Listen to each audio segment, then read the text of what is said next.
Question number 20 అండి. A row by which a curve is tethered is increased from 12 meters to 23 meters. How much additional ground has it to graze over? మీకు first ఒక rope ఇలా 12 metres ఉందంటండి. 12 metres రోప్తో కట్టేస్తే మీకు ఇంత కదండి, సర్క్యులర్గా ఇలా మేస్తుంది ఆవు. అది ఈ 12 మీటర్స్ కాస్త 23 మీటర్స్ అయిందంట. 23 మీటర్స్ అయినప్పుడు ఈ ఏరియా కదా కవ్ గ్రేజ్ చేసేది ఒక సర్క్యులర్ షేప్లో. ఇప్పుడు అడిషనల్ ఏరియా ఏంటండి, ఇదే కదా ఇంక్రీజ్ అయిన ఏరియా. ఈ ఏరియా ఎంత అని క్వశ్చన్ అండి.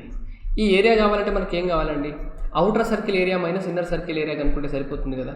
అవుటర్ సర్కిల్ ఏరియాకి ఫార్ములా ఎంత, పై ఆర్ స్క్వేర్, రేడియస్ ఎంత 23 whole square minus pi into 12 whole square. So మీరు పై అంటే 22/7 కనుక కామన్ తీస్తే ఏం మిగులుతుంది చెప్పండి మీకు.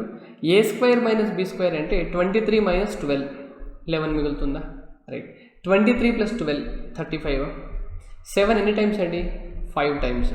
సో ఇక్కడ 22లో 2 ఇంటూ 11, సో 2 ఇంటూ 5 10 అయిపోతుంది, 11 ఇంటూ 11 121 అవుతుంది. సో మొత్తం ఎంత 1210. సో ఆప్షన్ సి మనకి రైట్ ఆన్సర్ అండి. Question number 21. The difference of 10 to the power of 25 minus 7 and 10 to the power of 24 plus x is divisible by 3 for x equal to. మీకు difference of దేనిదండి, 10 to the power of 27 minus 7కి and 10 to the power of 24 plus xకి, ఈ రెండింటి difference అనేది 3తో divide అవ్వాలంటే x value ఎంత అవ్వాలని మీ క్వశ్చన్ అండి. ఈ నెంబర్ 3తో డివైడ్ అవుతుందంట, అయితే x ఎంత అయ్యి ఉండాలి మీ క్వశ్చన్ అండి. సరే ఇప్పుడు నేను దీన్ని ఇలా రాసుకోవచ్చా, 10 to the power of 27 minus 7 minus 10 to the power of 24 minus x, ఇలా రాసుకోవచ్చు కదా, by 3. So 10 to the power of 27 minus, sir ఇక్కడ 10 to the power of 25 అండి, ఇది 10 to the power of 25, ఇది 10 to the power of 25 minus 10 to the power of 24లో 10 to the power of 24 కనుక common తీస్తే 10, ఇక్కడ -1 మిగులుతుందా. అండ్ ఈ -7xలో minus common తీస్తే 7 + x మిగులుతుందా. దీన్ని నేను ఇలా రాసుకోవచ్చా, బై 3. దీన్నే 10 to the power of 24 into 9 minus 7 + x రాసుకోవచ్చా, రాసుకోవచ్చు. ఇప్పుడు ఈ వాల్యూ మీకు 3తో డివైడ్ అవ్వాలంటే ఏం జరగాలి చెప్పండి నాకు. 3తో డివైడ్ అవుతుంది అంటే x ఎంత ఉండాలి మీకు ఇక్కడ అర్థమవుతుందా అండి. ఈ పార్ట్ ఏమో 3తో డివైడ్ అవుతుంది, ఈ పార్ట్ 3తో డివైడ్ అవ్వాలంటే మీకు x వాల్యూ 2 ఉంటే సరిపోతుంది కదా. 7 + 2 9 అనేది 3తో డివైడ్ అవుతుంది కదా. సో డివైడ్ అవుతుంది కాబట్టి, ఎందుకంటే ఇక్కడ x వాల్యూ కనుక 2 అయితే మీరు 9 కామన్ తీసుకోవచ్చు. 9 కామన్ తీస్తే 10 to the power of 24 minus 1 by 3 అవుతుంది. 3 దీన్ని క్యాన్సిల్ చేస్తుంది. సో మీకు x వాల్యూ ఎంత అవ్వాలి మీకు, ఇప్పుడు x వాల్యూ మీకు 2 అవ్వాలండి. ఆప్షన్ డి మనకి right answer. Next question number 22. A hall had 500 seats initially. After reconstruction, the total number of seats become 10% less. The number of rows were reduced by 5, but the number of seats in each row was increased by 5. How many rows and how many seats in a row were there initially in the hall?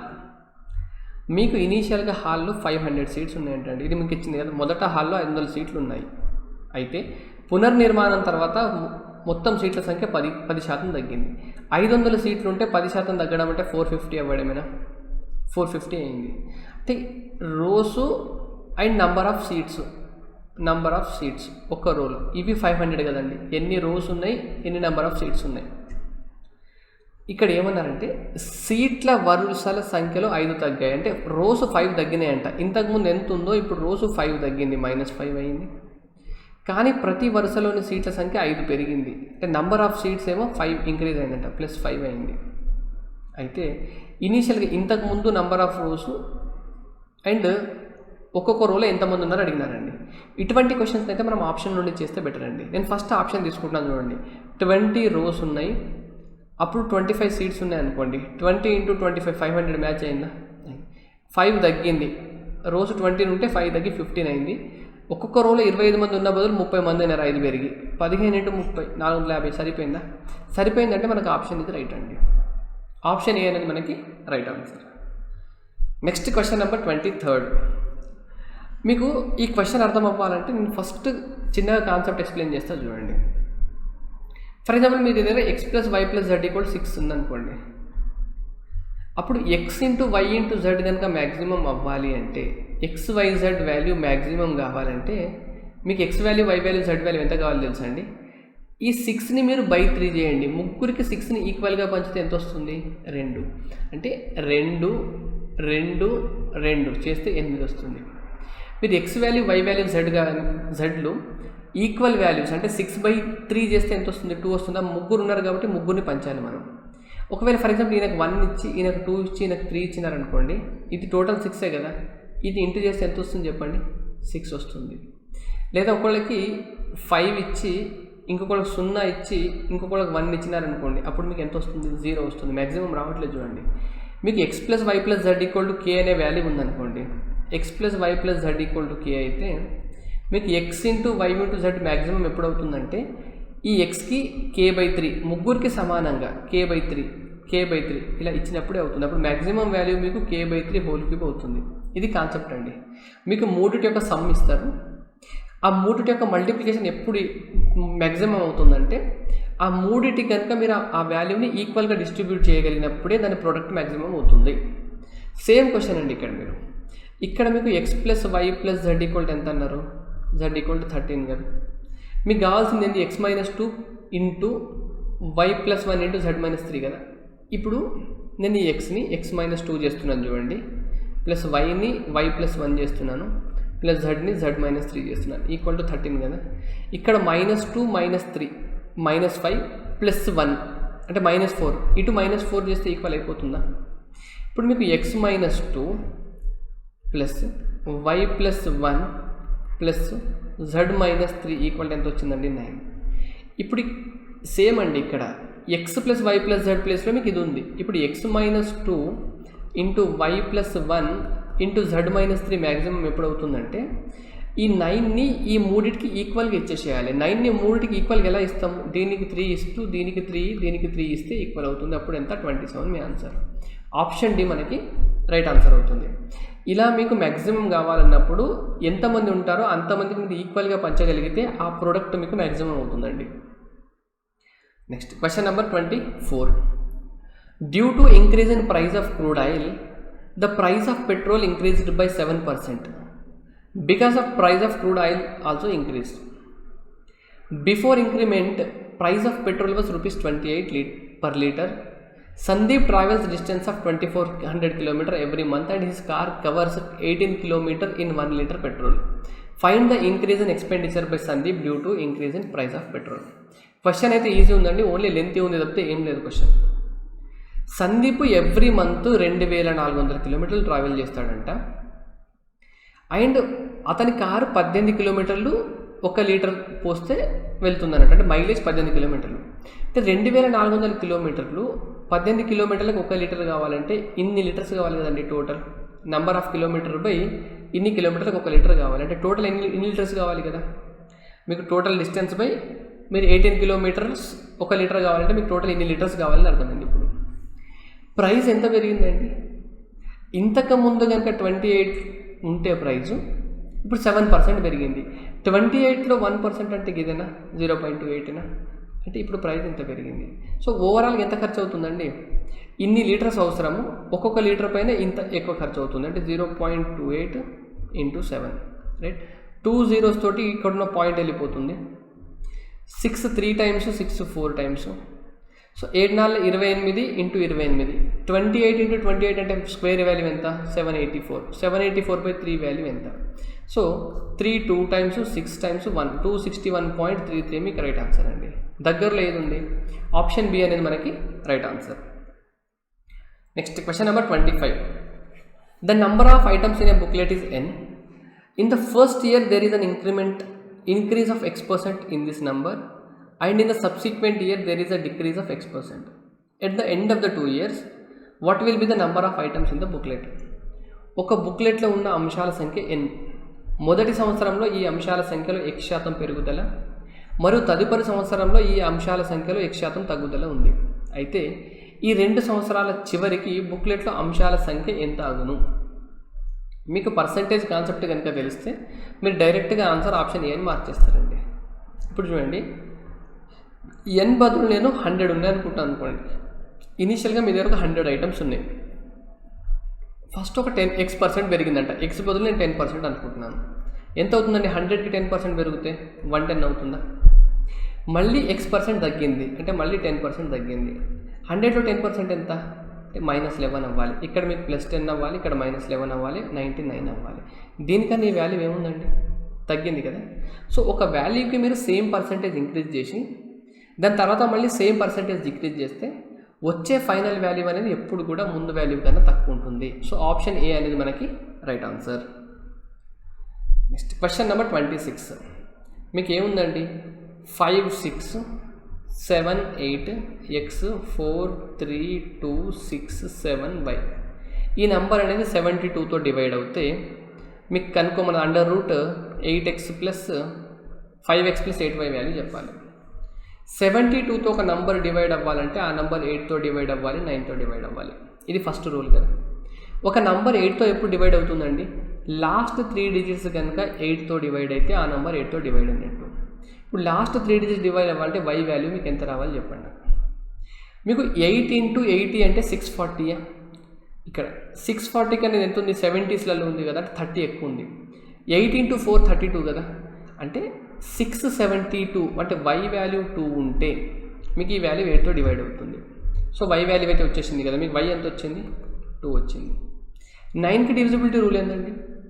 Some of the digits 9 అవ్వాలి, అంతే కదా. So ఇప్పుడు చూడండి, 9కి 7 2 9 అయిపోయిందా? 6 3 9 అయిపోయిందా? 7 2 9 అయిపోయిందా? 5 4 9 అయిపోయిందా? ఇప్పుడు మిగిలింది ఎంత అండి? 8 + 6 + x. 8 + 6 అంటే ఎంత? 14. ఇప్పుడు x ఎంత అవ్వాలి? ఇప్పుడు మీకు 14 అంటే 18 వస్తే డివైడ్ అయినట్టు కదా, x వాల్యూ 4 అవ్వాలి. x వాల్యూ 4 అవుతే 8 + 6 14, 14 + 4 18. 18తో 9తో డివైడ్ అవుతుంది కాబట్టి x వాల్యూ ఎంత అని అర్థమైంది మీకు? 4. ఇప్పుడు మీరు ఏం కనుక్కోవాలి? ఇప్పుడు మీరు 5x 5 × 4 అంటే ఎంత? 20 + 8 × 2 ఎంత? 16 √ ఎంత? 6 36 √ అంటే 6. సో ఆప్షన్ ఏ అనేది మనకి రైట్ ఆన్సర్ అండి. Question number 27. 3 men are gambling. They start with sum of money in the ratio 7:6:5 and finish with sum of money in the ratio 6:5:4 in the same order as before. One of them won ₹12. How many dollars did he start with? సరే, ఈ question మీకు అర్థం చేసుకోవాలంటే ముగ్గురు వ్యక్తులు ఉన్నారండి. ముగ్గురు వ్యక్తులు మనకి కార్డ్స్ ఆడడం స్టార్ట్ చేసినారంట. కార్డ్స్ ఆడడం స్టార్ట్ చేసినప్పుడు ముగ్గురు వ్యక్తులు A, B, C అనుకుంటే వాళ్ళ దగ్గర డబ్బులు ఈ రేషియోలు ఉన్నాయంట. 7:6:5 ఆడడం స్టార్ట్ చేసినప్పుడు. ఆడడం అయిపోయిన తర్వాత ఎవరికొకళ్ళకి వస్తుంది, ఎవరికొకళ్ళకి పోతుంది కదా. ఆడడం అయిపోయిన తర్వాత వాళ్ళ దగ్గర రేషియో ఎలా అయిందంట? 6:5:4 అయిందంట. ఎంత? 6:5:4. నాకు ఒక్క విషయం చెప్పండి, ముగ్గురు దగ్గర ఉండే అమౌంట్ సేమ్ ఉంటుందా లేదా? ఇప్పుడు ముగ్గురు ఒక దగ్గర ఆడడానికి వచ్చినప్పుడు ముగ్గురు ఎంతో కొంత తీసుకొస్తారు. ఒక్కొక్కళ్ళ దగ్గర ఒక్కొక్క అమౌంట్ ఉంటుంది, వాళ్ళ రేషియోస్ కూడా వేరుంటాయి. కానీ ఆట అయిపోయిన తర్వాత ఒకళ్ళ దగ్గరికి పోతే ఇంకొకళ్ళ దగ్గరకు వస్తాయి, అంతే కదా. ఒకళ్ళ దగ్గర డబ్బులు పోతే ఇంకొకళ్ళకి డబ్బులు వస్తాయి. కాబట్టి ముగ్గురు దగ్గర టోటల్ మాత్రం సేమ్ ఉండాలి కదండి. ఒకళ్ళ దగ్గర ఎక్కువైనా తక్కువైనా ముగ్గురు దగ్గర కలిపి మాత్రం సేమ్ ఉండాలి కదా. ఇక్కడ చెప్పండి నాకు, స్టార్టింగ్లో ముగ్గురు దగ్గర ఎంత ఉన్నాయి? స్టార్టింగ్లో మీకు ముగ్గురు దగ్గర 7 + 6 13 + 5 ఎంత? 18 ఉంది. తర్వాత ఎంత అయిందండి? 6 + 4 10 15 అయింది. ఇలా ఉండొద్దు కదా. 18 ఇక్కడ 15. ఇద్దరి దగ్గర స్టార్టింగ్లో ఎండింగ్లో వాళ్ళ దగ్గర ఉన్న టోటల్ అమౌంట్ ఈక్వల్ ఉండాలి. ఎందుకంటే ఒకరి దగ్గర పోయినా ఇంకొకరి దగ్గర వస్తుంది కాబట్టి అమౌంట్ ఈక్వల్ ఉండాలి. ఈక్వల్ లేదు కాబట్టి ఇక్కడ ఈక్వల్ చేసుకోండి. ఇక్కడ 5 చేస్తే 1890 ఇంటూ 6 చేస్తే 1490 వస్తుంది కదా. ఇక్కడ ఇంటూ 5 చేసినారు కాబట్టి అన్నిటికీ 5 చేయండి. 5 6 చేసినారు కాబట్టి అన్నిటికీ 6 చేయండి. 6. ఇప్పుడు ఏమైంది చెప్పండి. ఇక్కడ ఇతని దగ్గర ఇనిషియల్గా ₹25 ఉంటే ఇప్పుడు ₹24 ఉన్నాయి. ఇతని దగ్గర ₹1 లాస్ వచ్చింది. ఇతని దగ్గర ₹30 ఉంటే ఇప్పుడు కూడా 5 6 30 ఉంది. 7 × 5 35 ఉంటే 6 × 6 36 అయింది. ఇతనికి ₹1 పెరిగింది. +1 అయిందా? క్వశ్చన్లో అదే అన్నారు కదండి, వన్ ఆఫ్ దెమ్ వాన్ ₹12. ఈ ముగ్గురులో ఒక్కడికి ఎక్కువ వచ్చింది. ఎంత? ₹12. అంటే ఎంత వచ్చింది? 35 ఉంటే 36, 1 ఎక్కువ వచ్చింది. ఈ 1 వాల్యూవే క్వశ్చన్లో 12 అన్నారు. అతను ఆడడం స్టార్ట్ చేసినప్పుడు అతని దగ్గర ఎంత ఉంది? ఆడడం స్టార్ట్ చేసినప్పుడు అతని దగ్గర ఎంత ఉందండి? 35 ఉంది. సో 35 × 10 అంటే 350, 35 × 2 అంటే 70, 350 + 70 అంటే 420. ఆప్షన్ ఎంత అండి మనకి? ఆప్షన్ బి మనకి right answer. Next question number 28. A group of students can do a piece of work in 25 days. Due to illness, 10 students could not come and work completed in 35 days. How many students were there in the group initially? సరే, ఒక గ్రూప్లో ఇనీషియల్గా X మంది ఉన్నారనుకోండి, వీళ్ళు 25 రోజుల్లో work complete చేస్తున్నారంట. అయితే కొంతమందికి ఆరోగ్యం బాగలేదంట, ఒక 10 మెంబర్స్కి ఆరోగ్యం బాగలేకపోవడం వల్ల వాళ్ళు రాలేదు. ఇప్పుడు ఎంతమంది వస్తున్నారు? X-10. వీళ్ళైతే ఆ వర్క్ని 35 రోజుల్లో చేసినారంట. ఇది మీకు టోటల్ వర్కే కదండి. X-10 మెంబర్స్ 35 రోజుల్లో చేసిన వర్క్, ఈ X మెంబర్స్ 25 డేస్లో చేసిన వర్క్ ఈక్వల్ కదా, మీకు వర్క్ ఒకటే కదా. సో ఏమవుతుంది చెప్పండి, ఇక్కడ 25x = 35x - 350. అంతేనా? 25x అటు వెళ్తే 10x అవుతుంది, 350 ఇటు వస్తుంది. X వాల్యూ ఎంత అండి? 35. మీకు సింపుల్ క్వశ్చన్ కదా. ఆప్షన్ బి మనకి రైట్ ఆన్సర్ అండి. Next, the largest angle of a triangle of sides 7 cm, 5 cm and 3 cm. మీ దగ్గర ఒక ట్రయాంగిల్ ఉంది ఇలా, ఇది ఒక లార్జెస్ట్ యాంగిల్ అనుకుంటే, ఫస్ట్ చెప్పండి నాకు, ట్రయాంగిల్లో లార్జెస్ట్ యాంగిల్ ఎక్కడ ఉంటుందండి? లార్జెస్ట్ సైడ్కి ఆపోజిట్లో మీకు లార్జెస్ట్ యాంగిల్ ఉంటుంది. అంటే 7 లార్జెస్ట్ సైడ్ కదా, 7కి ఆపోజిట్లో మీకు లార్జెస్ట్ యాంగిల్ ఉంటుంది. ఇది 3, ఇది 5 అయితే ఇది 7 అవ్వాలి. ఇది టీటా కనుక అనుకుంటే ఎప్పుడు కూడా పెద్ద భుజానికి ఆపోజిట్లో మీకు పెద్ద యాంగిల్ ఉంటుంది, అంతే కదా. నేను ఇప్పుడు దీన్ని ఏ అనుకుంటున్నాను, దీన్ని బి అనుకుంటున్నాను, దీన్ని సి అనుకుంటే మీకు కొసైన్ రూల్ అని ఒకటి ఉంటుందండి. కొసైన్ రూల్ ఏం చెప్తుంది మనకి? A² = దీని స్క్వేర్ ప్లస్ దీని స్క్వేర్, అంటే B² + C² - 2 times B × C and including angle cos θ. ఈ ఫార్ములా యూజ్ చేసి మనం ఆన్సర్ చెప్పగలుగుతామండి. ఇప్పుడు A² అంటే ఎంత? 7² అంటే 49 = 3² అంటే ఎంత? 9, 5² ఎంత? 25. సో ఇక్కడ నెక్స్ట్ 2 × 3 × 5, 3 × 5 అంటే 15, 15 × 2 అంటే 30 cos θ, అంతేనా? సో ఇప్పుడు 30 cos θ - 30 cos θ = -30 cos θ = 25 + 9 ఎంత అండి? 34 కదా. 49 - 34 అంటే 15 వస్తుంది చూడండి ఇక్కడ. సో cos θ వాల్యూ ఏమొచ్చిందండి మీకు? -15/30 అనొచ్చా? = -1/2 అనొచ్చా? మీకు cos θ వాల్యూ -1/2 ఎప్పుడు అవుతుందంటే θ = 120 degrees అయినట్టు అవుతుంది. cos 120 degrees అంటే cos 90 + 30. cos 90 + 30 అంటే మీకు సెకండ్ క్వాడ్రిలేటర్లో cos నెగిటివ్ ఉంటుంది, అండ్ 90 + సంథింగ్ అంటే సైన్ అవుతుంది. సో -sin 30 అవ్వాలి. -sin 30 అంటే -1/2 వచ్చిందా? సో θ = ఎంత అవ్వాలి మీకు? 120 degrees అవ్వాలండి. Next question number 30. 2 arcs of 2 different circles are of equal length. If these arcs subtends angle of 30 degrees and 45 degrees at the center of the circles, then find the ratio of the radii of the 2 circles. 2 వేరు వృత్తాల యొక్క 2 చాపాలు సమాన పొడవు కలిగి ఉన్నాయి. ఇది ఒక circle ఉంది, ఇంకోటి ఇలా సర్కిల్ ఉంది. ఇక్కడ నుండి ఇక్కడికి ఎంత లెంత్ ఉంటుందో ఈ లెంత్, ఇంకొక ట్రయాంగిల్లో కూడా సేమ్ లెంత్ అంట. ఇలా ఈ లెంత్ సేమ్, ఈ లెంత్కి ఈ లెంత్ సేమ్ ఉంది. అండ్ ఏమన్నారు మీకు? ఒక్క దాంట్లో యాంగిల్ 30, ఇంకో దాంట్లో యాంగిల్ ఎంత? 45. ఫర్ ఎగ్జాంపుల్ నేను దీంట్లో యాంగిల్ 30 అనుకున్నాను అనుకోండి, దీంట్లో యాంగిల్ ఎంత అవ్వాలి? 45.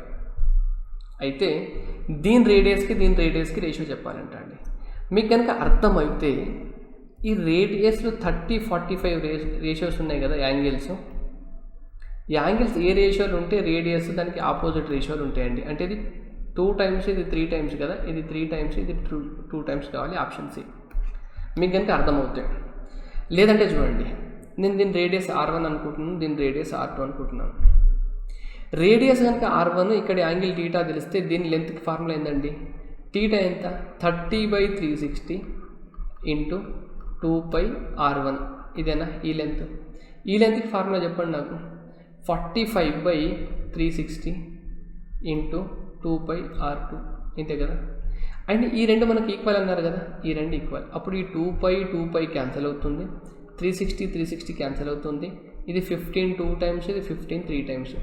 R1/R2 ఏం రావాలండి మనకు? అప్పుడు R1/R2 = 3/2. సో ఇప్పుడు మీకు కనుక ముందే కొంచెం సబ్జెక్ట్ మీద కమాండ్ ఉంటే మీరు ఏం చేయరండి, ఈ రెండింటికి రేషియో 2:3 ఉంది కాబట్టి మీకు ఆన్సర్ 3:2 అవ్వాలి. ఇది రైట్ ఆన్సర్. ఇంత షార్ట్గా చేయగలుగుతాం. ఓకేనండి. Next question number 31. A boat can move at 10 km/h in still water and the speed of the river is 2 km/h. The boat takes 1 hour 20 minutes to go from a point P to another point Q and return to the same point. Then find the time taken in downstream speed and upstream speed respectively. సరే, మీకు speeds ఎలా ఉన్నాయండి? మీకు boat speed ఏమో 10 అని ఇచ్చినారు, stream speed ఏమో 2 అని ఇచ్చినారు, ఇంతే కదా. ఇవి అయితే P నుండి Qకి, ఇక్కడ P ఉంది, ఇక్కడ Q ఉంది, ఇలా P నుండి Q వచ్చి Q నుండి Pకి వెళ్ళడానికి మీకు మొత్తం ఎంత టైం పడుతుందంట? 1 గంట 20 నిమిషాలు. అంటే టైం ఎంత చెప్పండి? 80 మినిట్స్ టైం పడుతుందా? 80 మినిట్స్ టైం పడుతుంది. 80 మినిట్స్ టైం పడుతుంది. అయితే కిందికి రావడానికి ఎంత టైం పడుతుంది, పైకి వెళ్ళడానికి ఎంత టైం పడుతుంది క్వశ్చన్ అండి. ఫస్ట్ క్వశ్చన్ చూడండి, డౌన్ స్ట్రీమ్స్కి అప్ స్ట్రీమ్కి టైం ఎంత పడుతుంది చెప్పాలి. మీకు డౌన్ స్ట్రీమ్లో స్పీడ్ ఎక్కువ ఉంటుంది కాబట్టి టైం తక్కువ పట్టాలి, అప్ స్ట్రీమ్లో టైం ఎక్కువ పట్టాలి. ఆప్షన్ బి ఎలిమినేట్, ఎందుకంటే డౌన్ స్ట్రీమ్ టైం ఎక్కువ ఉంది, ఇది అయ్యే ఛాన్స్ ఉంది, ఇది అయ్యే ఛాన్స్ ఉంది, ఇది అయ్యే ఛాన్స్ ఉంది. ఒక ఆప్షన్ అయితే ఎలిమినేట్ అయిపోయింది కదా. రైట్. ఇప్పుడు చూడండి, డిస్టెన్స్ ట్రావెల్ చేయడం సేమ్ కదండి. డౌన్ స్ట్రీమ్ అన్నా అప్ స్ట్రీమ్ అన్నా సేమ్ డిస్టెన్స్ ట్రావెల్ చేస్తుంది, P నుండి Qకి అండ్ Q నుండి Pకి. Down stream and up stream distance same అయినప్పుడు స్పీడ్కి టైంకి ఇన్వర్స్ రేషియో ఉంటుంది. డౌన్ స్ట్రీమ్లో స్పీడ్ ఎంత అండి? 12. అప్ స్ట్రీమ్లో స్పీడ్ ఎంత? 10 - 2 అవుతుంది కదా, 8. స్పీడ్స్ ఏ రేషియోలు ఉన్నాయి మీకు? 4 2 times, 4 3 times. స్పీడ్స్ 3:2 రేషియోలు ఉంటే టైమ్స్ మీకు 2:3 రేషియోలు ఉండాలి, అంతేనా? అంటే టోటల్ టైం కనుక 5 అయితే మీకు వెళ్ళే ఆప్షన్స్ కూడా చూడండి, ఎక్కడ 2:3 రేషియో ఉంది. ఇక్కడ చూడండి, ఇది 16 రెంట్ల 16 ముళ్ళ. సో ఆప్షన్ ఇది మీకు రైట్. ఇది 1:3 రేషియో ఉంది, ఇది కూడా లేదు. లేదా మీకు 5 పార్ట్స్ వాల్యూవే 80 అయితే 2 పార్ట్స్ వాల్యూ ఎంత? టోటల్ 5 యూనిట్స్ టైము, 5 యూనిట్స్కి 80 మినిట్స్ ఇచ్చినారు, అప్పుడు 32 అవుతుంది. ఇలానే చెప్పవచ్చు. అర్థమవుతుందండి? సో ఈ క్వశ్చన్ని చేసే పద్ధతి ఇదండి. Next question number 32. An oil refinery buys oil at 3600 per barrel. There is 10% wastage. If the refinery wants to earn 5% profit, then at what price should it sell, including 8% tax on the selling price? Right. ఇక్కడ చూడండి, ఇప్పుడు మీకు barrel ఉంటుంది కదండి crude ఆయిల్ది, ఒక్కొక్క బ్యారెల్ని 3600 పెట్టి కొన్నారంటండి. ఇది అయితే ఇప్పుడు ఎంత కొంటారో దాంట్లో 10% వేస్ట్ అయిందంట. 10% వేస్ట్ అయిందంటే 1/10 పార్ట్ వేస్టా? ఫర్ ఎగ్జాంపుల్ నేను 10 బ్యారెల్స్ కొంటున్నారు అనుకున్నాను అనుకోండి. 10 బ్యారెల్స్ కొంటే 9 బ్యారెల్సే అమ్మగలుగుతారు, ఎందుకంటే ఒక బ్యారెల్ వేస్ట్ అవుతున్నట్టు కదా. 10 బ్యారెల్స్ కొన్నారంటే 10 × 3600, ఇది 36,000. ఇది వాళ్ళు ఖర్చు చేసింది కదా, 36,000 పెట్టి 10 బ్యారెల్స్ కొన్నారు. ఇప్పుడు వాళ్ళు ఓన్లీ 9 బ్యారెల్స్ అమ్మగలుగుతారు, ఎందుకంటే 1 బ్యారెల్ వేస్ట్ అవుతుందని తెలుసు, ఎక్కడో చల్లిపోతుంది, ఏదో జరుగుతుంది ఆ ప్రాసెస్లో. రైట్. ఇప్పుడు 3600 ఖర్చు చేసినారు, కానీ 9 అమ్మడం మాత్రం 9 అమ్ముతారు, కానీ మొత్తం పైన వాళ్ళకి ఎంత ప్రాఫిట్ రావాలి? 5% రావాలి, అంతే కదండి. మీరు ఎంత ఖర్చు చేసినారో దానిపైన 5% ప్రాఫిట్ రావాలి. ఇక్కడ చూడండి, 5% లాభం రావాలి. 5% లాభం అంటే 36,000, 5% ప్రాఫిట్ అంటే 21/20, అంటే 105%కి అమ్మాలి కదా. 105/100 అంటే 21/20 కదా. ఇది వాళ్ళ సెల్లింగ్ ప్రైస్ అవ్వాలా? సెల్లింగ్ ప్రైస్ మొత్తం ఇంత రావాలి, కానీ వాళ్ళకి అమ్మడానికి ఎన్ని ఐటమ్స్ ఉన్నాయి? 9 బ్యారెల్లే ఉన్నాయి వాళ్ళ దగ్గర. అంటే ఒక్కొక్క బ్యారెల్ ఎంతకు అమ్మాలి? ఇంతకు అమ్మాలి. ఇది ఫస్ట్ ట్యాక్స్ని తర్వాత కలుపుకుందాం చూడండి. ఇది 20, ఇది 100 అనుకుంటే ఇది మీకు 5 times అవుతుందా? రైట్. 9 ఇది ఎన్ని టైమ్స్ అండి? 40 times. సో ఇది 200 × 21 అంటే మొత్తం ఎంత? 4200. అంటే ఒక్కొక్క బ్యారెల్ని మీరు 4200కి అమ్మాలి, ఇంకా దీంట్లో ట్యాక్స్ కలపలేదు. ట్యాక్స్ ఎంత అన్నారండి? 8%. 1% వాల్యూ 42 కదా, 8% వాల్యూ ఎంత? సో 8 × 4 32, 320. 8 × 2 16, 320 + 16 ఎంత? 336. ఇది ట్యాక్స్ మీకు, ఇది +8%, అంతేనా? సో ఇప్పుడు మీకు ఎంత వచ్చింది? 4556 వచ్చింది. 4536. అయితే ఈ క్వశ్చన్ని మీరు డైరెక్ట్గా కూడా రిజెక్ట్ చేయగలుగుతారండి. మీరు 10 బ్యారెల్ని కొన్నప్పుడు 3600కి కొన్నారు కదా, మీరు ఎటువంటి వేస్టేజ్ లేకుండా అమ్ముతేనే మీరు 3600కి అమ్మగలగాలి ఇది. సో ఇవి చాలా దగ్గరలో ఉన్నాయి కాబట్టి మీకు ఈ 2 ఆప్షన్స్ కావని మీకు అర్థమైపోవాలి. ఎందుకంటే దాంట్లో మీకు ఒక బ్యారెల్ అయితే వేస్ట్ అయిపోతుంది.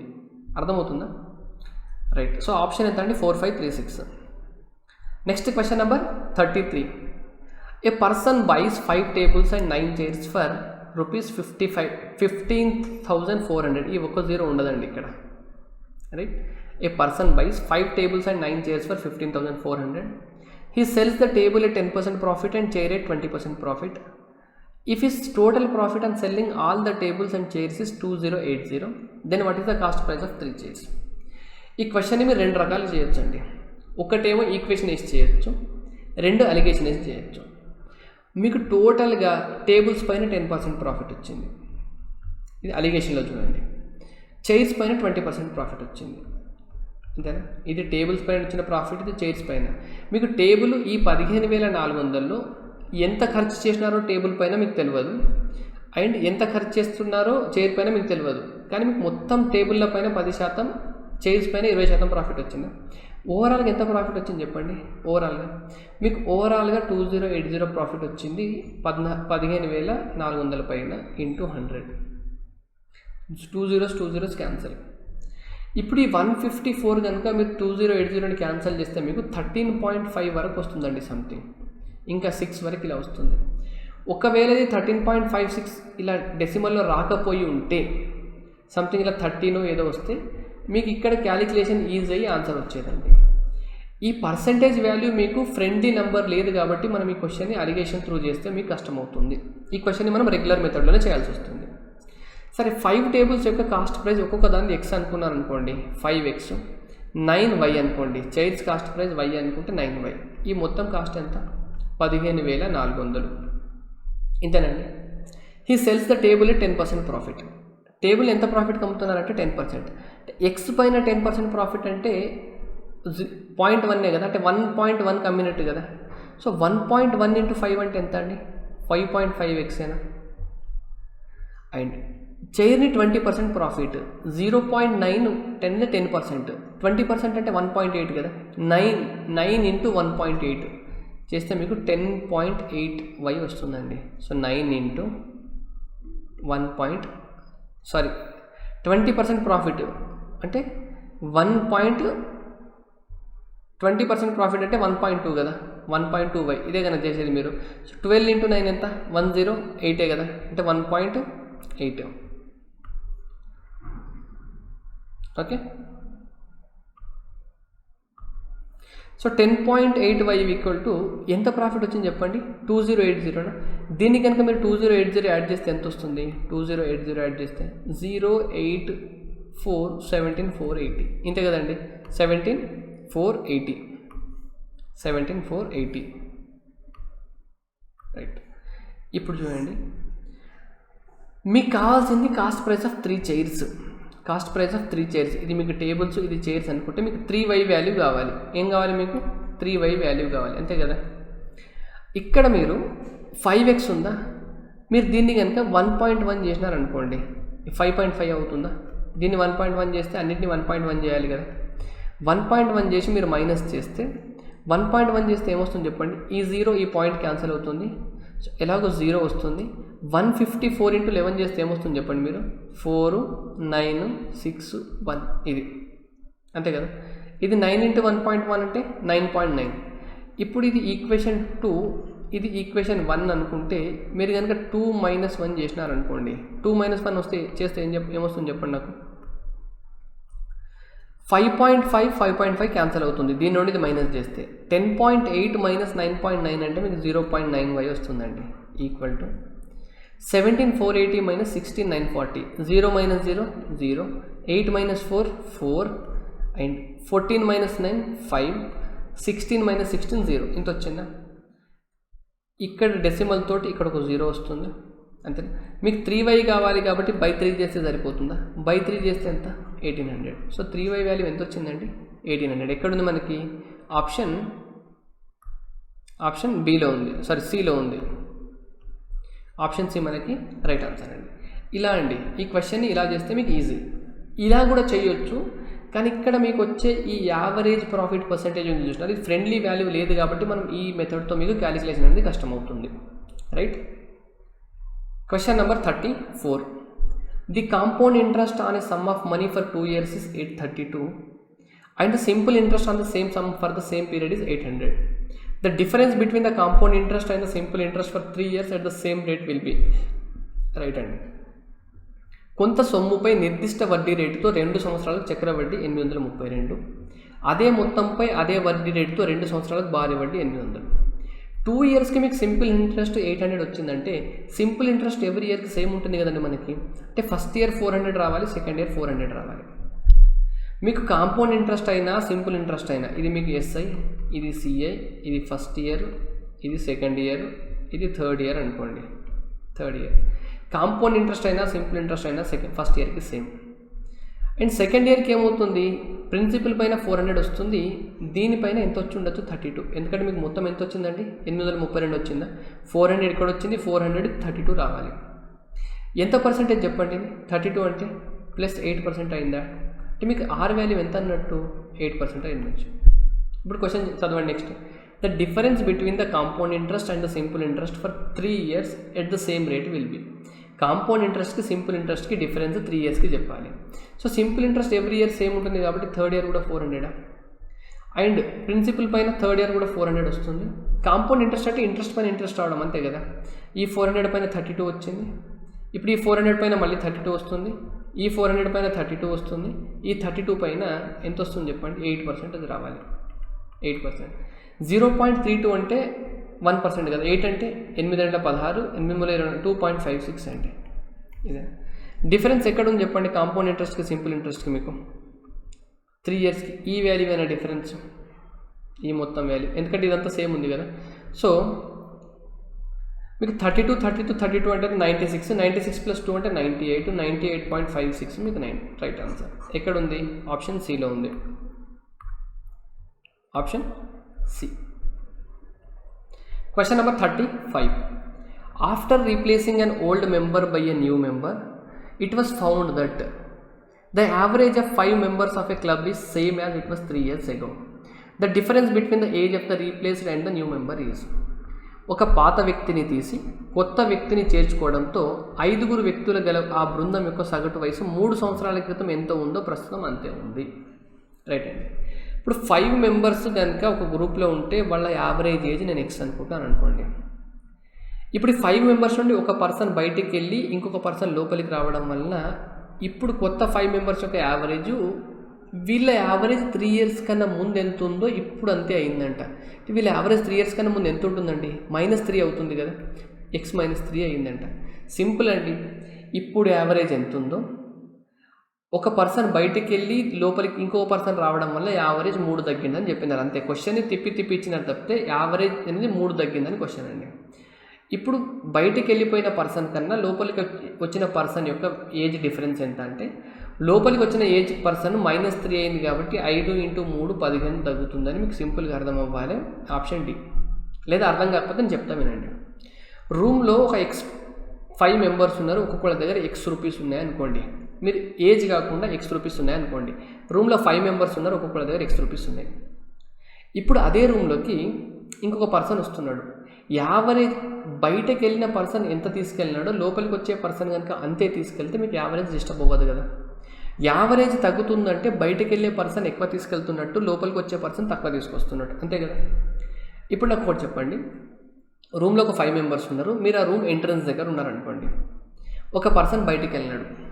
ఆ పర్సన్ బయటికి వెళ్తున్నప్పుడు ఎంత తీసుకెళ్తున్నాడో మీకు తెలుసు, మీరు ఆ ఎంట్రన్స్ దగ్గర ఉన్నారు. ఇంకొక పర్సన్ లోపలికి వస్తున్నాడు, ఆ పర్సన్ ఎంత తీసుకొస్తున్నాడో మీకు తెలుసు, మీరు డోర్ దగ్గర ఉన్నారు, మీరు చూస్తున్నారు. బయటికి వెళ్ళే పర్సన్ ఎక్కువ తీసుకెళ్తున్నాడు, లోపలికి వచ్చే పర్సన్ తక్కువ తీసుకొస్తున్నాడు అని మీకు అర్థమైనప్పుడు మీరు ఆ లోపలికి వచ్చే పర్సన్కి బయటికి వెళ్ళే పర్సన్ ఎంత తీసుకెళ్ళినాడో ఏదో డిఫరెన్స్ ఉంటుంది కదా, అంత ఇచ్చి లోపలికి పంపించినారు అనుకోండి. ఇప్పుడు లోపల యావరేజ్ చేంజ్ అవుతుందా, అవ్వదు కదా. బయటికి వెళ్ళే పర్సన్ ఎంత తీసుకెళ్తున్నాడో లోపలికి వచ్చే పర్సన్ దగ్గర తక్కువ ఉంది, ఆ ఎంత తక్కువ ఉందో మీరు ఇచ్చి లోపలికి పంపించండి. ఇప్పుడు లోపల యావరేజ్ డిస్టర్బ్ అవ్వలేదు కదా. రైట్. ఇప్పుడు మీరు ఏం చేయండి అంటే లోపలికి వెళ్ళి 5 దగ్గర తీసేసుకోండి, మీరు ఎంత ఇచ్చినారో అంత తీసేసుకోండి. అలా తీసుకోవడం వల్ల ఒక్కొక్కరి దగ్గర 3 తగ్గినాయంట. ఇప్పుడు మీరు 5 దగ్గర 3 తగ్గినాయంటే ఒక్కొక్కరి దగ్గర మీరు మొత్తం ఎంత తీసేసుకున్నట్టు? 15 తీసేసుకున్నట్ట. మీరు 15 తీసేసుకున్నారంటే ఇంతకుముందు మీరు 15 ఇచ్చినట్టు, అంతే కదా. 15 ఇచ్చినారంటే 15 తక్కువ తీసుకొచ్చినట్టు, బయటకు వెళ్ళిపోయింది దానికన్నా. సో వాళ్ళిద్దరి మధ్య డిఫరెన్స్ ఎంత ఉందండి? ఆప్షన్ డి కదా. ఇలా మీరు అనలైజ్ చేస్తే మీరు ఈజీగా చెప్పొచ్చు అండి యావరేజ్ క్వశ్చన్స్ని. Next question number 36. A sells a watch to B and makes a loss of 12%. B makes a profit of 12.5% by selling the watch to C. If A sells the watch to B at the cost of which C purchased it, then the percentage of loss of profit A will be. Right అండి. Question easy question మీకు. ఒక వాచ్ని అంటే 100 ఉందనుకోండి, బీకి ఎంతకి అమ్మినాడంటే 12% లాస్కి అమ్మినాడు, అంటే 12% loss అంటే 88కి అమ్మినాడు. బి ఇంతకు ఉన్నాడు. బి దీన్ని 12.5% ప్రాఫిట్కి, 12.5% ప్రాఫిట్ అంటే 1/8 అని 12.5% అంటే 1/8 అంటే ఎంత చెప్పండి? దీంట్లో 11కి అమ్మినాడు, 99కి అమ్మినాడు. అంటే ఏ, ఇది బి, ఇది సి. సి ఇంతకు కొన్నాడు, బి ఇంతకు కొన్నాడు, ఏ ఇంతకు కొన్నాడు. అర్థమవుతుందా? ఒకవేళ if A sells the watch to be at the cost of which C purchased, ఏనే కనుక బీకి సి ఎంత కొన్నాడో అంతకు అమ్మితే, సి ఎంత కొన్నాడండి? 99 కదా. ఏ బీకి కనుక 99 రూపాయలకు అమ్మి ఉంటే అప్పుడు ఏకి ఎంత లాస్ వచ్చేదని క్వశ్చన్ అండి. లాస్ వస్తుందా, లాభం వస్తుందా, అది ఎంత వస్తుంది? ఏనే కనుక బీకి 99 రూపాయలకు అమ్మితే ఎంత లాస్ వస్తుంది?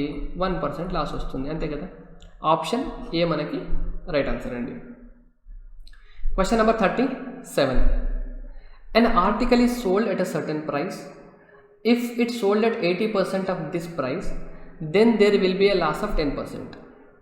What is the percentage profit when the article is sold at the original selling price? That question అర్థం చేసుకోండి. ఒక ఆర్టికల్ని 80% ఆఫ్ సెల్లింగ్ ప్రైస్ దగ్గర అమ్మినప్పుడు ఎంత నష్టం వస్తుందంట? 10% నష్టం వస్తుందంట. ఒక వస్తువుని కొంత ధరకు అమ్మారు, ఎంత ధరకు అమ్ముతున్నారో తెలియదు. అమ్ముతున్న ధరని నేను ఎస్పీ అనుకుంటున్నాను అనుకోండి. ఒకవేళ ఆ ధరలో 80% ధరకు అమ్మితే, అంటే ఈ 80% ఆఫ్ ఎస్పీ కనుక అమ్మితే ఏం జరుగుతుందంట? 10% నష్టం వస్తుందంట.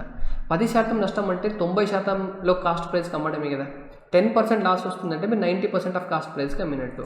ఇది కూడా మీరు అమ్మిందే కదండి ఇది. సో 90% ఆఫ్ కాస్ట్ ప్రైస్ దీనికి ఈక్వల్ కదా ఇది. ఇప్పుడు మీకు ఏమన్నారు? కాస్ట్ ప్రైస్కి సెల్లింగ్ ప్రైస్కి రేషియో చెప్పండి. సిపి/ఎస్పీ ఈక్వల్ ఎంత అండి? ఇది 8/9 అవుతుందా? Percentage cancel. ఇది 8 టైమ్స్, ఇది 9 టైమ్స్, 10తో క్యాన్సిల్ చేస్తాం. రైట్. ఇప్పుడు చెప్పండి ఏముంది? వస్తుంది. అయినా మొదటి ధరకే అమ్మితే లాభ శాతం ఎంత వస్తుంది? What is the percentage profit when the article is sold at the original price? So cost price 8, selling price 9 కదా. ఒరిజినల్ ధరకే అంటే 9కి అమ్మితే ఎంత వస్తుంది? అంటే 8 కొని 9కి అమ్మితే ఎంత వస్తుంది? 8 కొని 9కి అమ్మడం అంటే 1/8 ప్రాఫిట్ కదా. అప్పుడు ఎంత? 12.5% కదా. సో ఆప్షన్ ఏ అనేది మనకి రైట్ ఆన్సర్ అండి. Option A. Question number 38. Age of the father is twice of the elder son. 10 years hence, the age of the father will be 3 times that of the younger son. If the difference of the ages of the two sons is 15 years, the age of the father is. Right. ఒక తండ్రి వయసు అతని పెద్ద కుమారుని వయసుకు 2 రెట్లు. Father, elder son. పెద్ద కుమారుని అంటే ఎల్డర్ సన్నే కదా. ఇది 2x అయితే ఇది x అవ్వాలి, అంతే కదండి. ఇంకోటి ఏమన్నారు? 10 సంవత్సరాల తర్వాత ఆ తండ్రి వయసు చిన్న కుమారుని వయసుకి 3 రెట్లు. అంటే 10 సంవత్సరాల తర్వాత అంటే 2x + 10. చిన్న కుమారుడు అంటే యంగర్ సన్ కదా. ఈయనకి 3 రెట్లు అంటే ఈయన 3 అవుతుంది కదా. 2x + 10/3 అవుతుంది కదా ఈయన ఏజ్. దీంట్లో 3 రెట్లు అంటే 3 చేస్తే ఈయనది వస్తుంది కదా. 10 years తర్వాత ఈయన ఏజ్ ఎంత అవుతుందండి? x + 10 అవుతుందా? 10 years అంటే 2x + 10 అయితే x + 10 అవుతుంది కదా. x + 10 అవుతుంది. If the difference of the ages of 2 sons is 15 years, ఈ ఇద్దరి మధ్యలో ఏజ్ డిఫరెన్స్ అంటే ఈ వాల్యూ ఎంత అన్నారు? 15 years అన్నారు, అంతేనా. సో ఇప్పుడు 3 కనుక ఎల్సిఎం తీసుకుంటే 3x + 30 కదా. సో 3x - 2x అంటే x, 30 - 10 అంటే 20 = 15. x వాల్యూ ఎంత రావాలి చెప్పండి? 3 × 15 అంటే 45. 45 - 20 అంటే 25 రావాలి, అంతేనా. x వాల్యూ ఎంత వచ్చింది మీకు? 25 వచ్చింది. The age of the father is, age of the father ఎంత? 2x అంటే 2 ఇంటూ 25 ఎంత వాల్యూ వచ్చిందండి మీకు 50 వచ్చింది. ఆప్షన్ ఏ అనేది మనకి right answer. Question number 39. A puts ₹600 more in a business than B, but B has invested his capital for 5 months. సరే A B right ఇదేంటి మీకు ఇన్వెస్ట్మెంట్స్, ఇది time and profit okay. A put ₹600 more in a business than B, but B has invested his capital for 5 months, while A has invested for 4 months. If the share of A in the profit in ₹48 more than that of B out of a total profit of 528, then find the capital contributed by A. ఒక్కొక్కటి అర్థం చేసుకుందాం చూడండి. మీకు investment అనేది ఇక్కడ చూడండి, A B కన్నా 600 ఎక్కువ పెట్టుబడి పెట్టాడు అంటే బి ఎంత పెట్టినాడో దానికన్నా 600 ఎక్కువ ఏ అంటే +600 ఉంది రైట్. బి తన పెట్టుబడిని 5 నెలల పాటు ఉంచితే టైం 5, ఏ 4 నెలలు మాత్రమే ఉంచాడు టైం 4. ఓకే 4:5 రేషియోలో ఉంది టైం, అంతే కదా. మొత్తం లాభం 528లో ఏ వాటా బి కన్నా 48 ఎక్కువ. అంటే ఇప్పుడు దీంట్లో 48 తీసేసినారనుకోండి, 528 48 తీసేస్తే 480 కదా, అంటే 480 ఈక్వల్గా పంచాలి కదా. 480 ఈక్వల్గా పంచితే ఎంత వస్తుందండి 240 వస్తుంది. అంటే ఈయనకి 240 వస్తుంది, ఈయనకి 240 వస్తుంది, ప్లస్ ఈయనకు 48 ఎక్స్ట్రా అన్నారు ఇదేనా. ఇప్పుడు ప్రాఫిట్ రేషియో చెప్పండి నాకు. మీరు సింపుల్గా చూస్తే ఇది 244 10 టైమ్స్ ఉంది, ఇది 10 టైమ్స్ ఉంది, ఇది ఒక 2 టైమ్స్ అంతేనా +2. మళ్ళీ రేషియో చెప్తే ఇక్కడ 12 ఇది 10 కదా, ఇది 2 5 టైమ్స్ అవుతుంది, ఇది 2 ఎంత టైం అవుతుంది 6 టైమ్స్ అవుతుంది. మీకు ఇన్వెస్ట్మెంట్ రేషియో మీకు తెలియదు రైట్. టైం రేషియో ఎలా ఉంది 4:5 ఉంది. మీకు ప్రాఫిట్ రేషియో ఎలా ఉంది 6:5 ఉంది. మీకు ఇన్వెస్ట్మెంట్ ఇంటూ టైం రేషియోనే కదా ప్రాఫిట్ రేషియో. ఇన్వెస్ట్మెంట్ రేషియో ఎలా వస్తుంది, దీని బై ఇది చేస్తే వస్తుంది కదా, అంటే 6/4/5/5 అంతేనా. 5 క్యాన్సల్, 2 3 టైమ్స్, 2 2 టైమ్స్. అంటే ఇన్వెస్ట్మెంట్ రేషియో ఎలా వచ్చిందండి, ఇది అదే కదా వచ్చింది మీకు ఇన్వెస్ట్మెంట్ రేషియో 3:2. అంటే ఇది A investment B investment. B investment కన్నా ఏ ఇన్వెస్ట్మెంట్ ఎంత పార్ట్స్ ఎక్కువ ఉంది, 1 పార్ట్ ఎక్కువ ఉంది. ఆ 1 పార్ట్ వాల్యూ మీకు 600 అన్నారు, 1 పార్ట్ వాల్యూ 600 అయితే 3 పార్ట్స్ వాల్యూ ఎంత అండి 1800. సో ఆప్షన్ డి మనకి రైట్ ఆన్సర్ అండి, option D. Next question number 40 అండి. A, B, C are 3 partners in a business.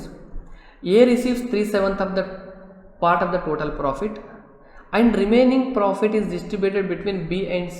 ఇక్కడ మీకు ఒక వర్డ్ మిస్ అయిందండి, ఈక్వల్లీ అని రావాలండి. ఇక్కడ equally A receives 3/7 of the part of the total profit and remaining profit is distributed between B and C equally. If the profit return will increase from 7% to 12%, then profit of A increases by ₹450. Find the total investment of B and C. Right. ఇక్కడ మిగిలిన భావాన్ని B మరియు సిలు సమానంగా పంచుకున్నారు, ఇక్కడ కూడా సమానంగానే రావాలి. ఈ ఫస్ట్ మీరు క్వశ్చన్ అర్థం చేసుకోవాలండి. మీకు డిఫికల్ట్ క్వశ్చనే, ముందు చూడకపోతే ఈ క్వశ్చన్ మీకు డిఫికల్టే.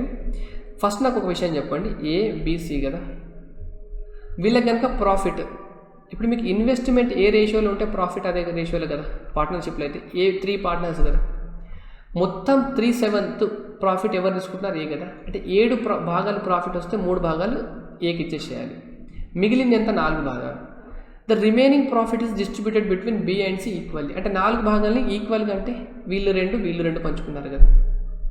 మీకు ప్రాఫిట్స్ ఈ రేషియోలు ఉన్నాయంటే ఇన్వెస్ట్మెంట్స్ కూడా ఇదే రేషియోలు ఉండాలి కదా. ఇన్వెస్ట్మెంట్ ఏ రేషియోలు ఉంటే మన ప్రాఫిట్ అదే రేషియోలో ఉంటుంది కదా. ఇక్కడ వరకు అర్థమైంది రైట్.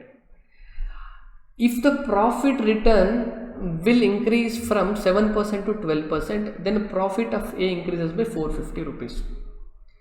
ప్రాఫిట్ అనేది ఇంతకుముందు 7% వస్తుందంట, ఇప్పుడు 12% కనుక అయితే ఏకి వచ్చే లాభం 450 పెరుగుతుందంట. అంటే బిజినెస్ మొత్తంలో ఇంతకుముందు 7% ప్రాఫిట్ వచ్చిందంట అండి, ఇప్పుడు బిజినెస్లో ప్రాఫిట్ 12% వస్తుందంట. 12% ప్రాఫిట్ వచ్చినప్పుడు ప్రాఫిట్ పెరిగితే అందరి లాభాలు కూడా పెరుగుతాయి కదా. అలా ఏ లాభం కూడా 450 పెరిగిందంట. బిజినెస్లో ఇంతకుముందు ప్రాఫిట్ ఎంత వచ్చింది 7% వచ్చింది. సో ఇప్పుడు ప్రాఫిట్ కనుక 3:2 రేషియోలో పంచుకుంటే 3 అంటే 7 పంచుకున్నారు కదా.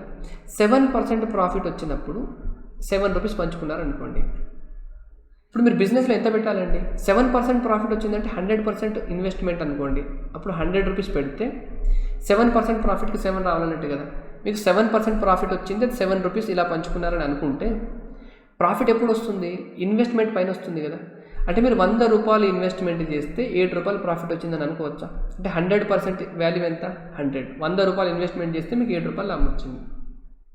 ఇప్పుడు లాభం కనుక 7% నుండి 12% అయ్యింది అనుకోండి, మీ లాభం ఎంత అవుతుంది అప్పుడు? 12 రూపాయలు అవుతుందా? 100 ఇన్వెస్ట్మెంట్ అంటే మీరు రూపీస్ అనుకోండి, ఇది రూపీసు, ఇది రూపీసు, అంతే 12 రూపాయలు లాభం వస్తుంది. ఈ కేసులో ఏ యొక్క లాభం 450 పెరిగిందంట. ఏకి ముందు ప్రాఫిట్ ఎంత వచ్చింది? 3 వచ్చింది. ఇప్పుడు ప్రాఫిట్ ఎంత వస్తుంది చెప్పండి? 12 రూపాయల్లో మళ్ళీ 3/7 కదండి. ఇన్వెస్ట్మెంట్ ఎలా ఉంటుంది అలా, అంటే 12లో మళ్ళీ 3/7 పార్ట్ వస్తుంది కదా. అంటే ఎంత? 36/7 వస్తుంది. ఇప్పుడు ఏకి ప్రాఫిట్ ఎంత వచ్చింది? 36/7. ఇంతకుముందు ఏకి ఎంత? 3. ఎంత ఎక్కువ వచ్చింది చెప్పండి? 36/7 - 3. ఇదేనా ఎక్కువ వచ్చింది? దీని వాల్యూ ఎంత చెప్పండి? 7 వల్ల 21. 36 - 21 అంటే 15/7. అంటే ఏకి ఇంతకు ముందు కన్నా ఇప్పుడు ఎంత లాభం ఎక్కువ వచ్చింది? 15/7. ఈ ఎక్కువ వచ్చిన లాభం అదే అండి. 15/7 వాల్యూవే మీకు 450 అన్నారు. ఐ హోప్ అర్థమవుతుంది అనుకుంటా నేను చెప్పేది మీకు. ఏకి ఎంత లాభం పెరిగిందంటే 450 పెరిగింది. అది మీ ప్రకారం ఎంత పెరిగింది? 15/7 పెరిగింది. ఇప్పుడు బికి సికి ఇన్వెస్ట్మెంట్ ఎంత? మొత్తం ఇన్వెస్ట్మెంట్ ఎంత పెట్టినారండి? 100 రూపాయలు కదా. 100 రూపాయల్లో బీసీ పెట్టింది ఎంత? అంటే మొత్తం 7 పార్ట్స్ అయితే 4 పార్ట్స్ వీళ్ళిద్దరు కలిపి పెట్టినారు కదా. అంటే టోటల్ ఇన్వెస్ట్మెంట్ కనుక 100 అయితే బీసీలు 4/7 పార్ట్ పెట్టినారు అంతేనా. మీకు 15/7 పార్ట్స్ 450 అయితే 100లో 4/7 పార్ట్ వాల్యూ ఎంత? 7 క్యాన్సల్ అవుతుంది. 15 30 టైమ్స్. ఈ రెండింటిని మల్టిప్లై చేస్తే 3 4 12, తర్వాత 3 0 12,000. క్వశ్చన్ కనుక మీరు జాగ్రత్తగా మళ్ళీ ఒకసారి వింటే అర్థమవుతుందండి. సో క్వశ్చన్ నెంబర్ 40కి ఆప్షన్ బి 12,000 మీకు రైట్ ఆన్సర్ అండి.